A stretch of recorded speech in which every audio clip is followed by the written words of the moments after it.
Thank you. Thank you, Minister Lavrov. My name is Susan Tehrani. I'm from Wian, India. And my question is, India has continued purchasing Russian oil, even as the United States has pressed countries to reduce such imports.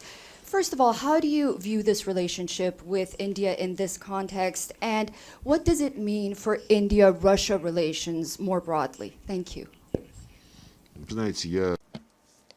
Well, I can't. These situations that might arise between India and the United States or India and any other country, I can't consider them a criteria for relations between India and the Russian Federation. We have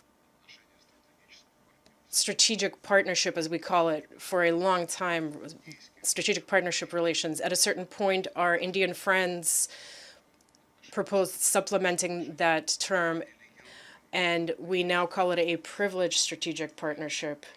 And a little bit later, our Indian friends proposed another clarification, and now we call it a particularly privileged strategic partnership. We have full respect for the national interests of India, full respect for the foreign policy that Narendra Modi is carrying out to promote these national interests.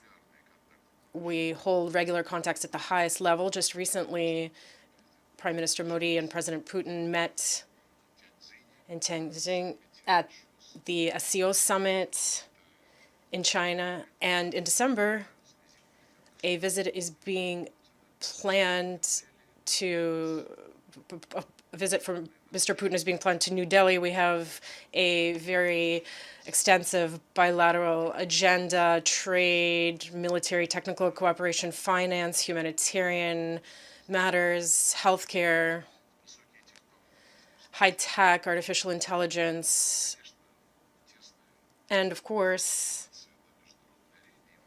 close coordination at the international level within the SCO, BRICS, and bilaterally.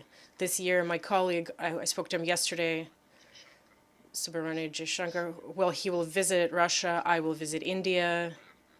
We hold regular exchanges. And I heard, I'm not even asking what is going to happen to our trade relations, our oil. I don't ask our Indian colleagues this. They are perfectly capable of making these decisions for themselves. And publicly, my friend who I referenced earlier, when he was asked a similar question, said, if the U.S. wants to sell their oil to us, we are prepared to discuss the terms for this. But what we buy from other countries, not the United States, but from Russia or other countries, that's our own business. And that has nothing to do with the Indian-U.S. agenda. And I believe that that is a very worthy response that shows that India, like Turkey, has self-respect. Secondary wave of sanctions is what President Trump has threatened for countries importing oil. I'm wondering if you have any concrete steps for India to save this economic partnership that you have with India, that Russia shares with India. And secondly, in your conversations with Secretary Rubio, were there any discussions on India? Thank you. As for the second question, the answer is no. We do not, in general, we're not in the habit of discussing whoever it may be, and especially our friends, during our contacts with third states. As for the question about oil, I already answered that question to your colleague who is also representing an Indian media outlet. But I think you've worded your question differently. Is there an opportunity to save the economic partnership between Russia and India? It's not under threat. There is no doubt as to that. There is no threat to this relationship.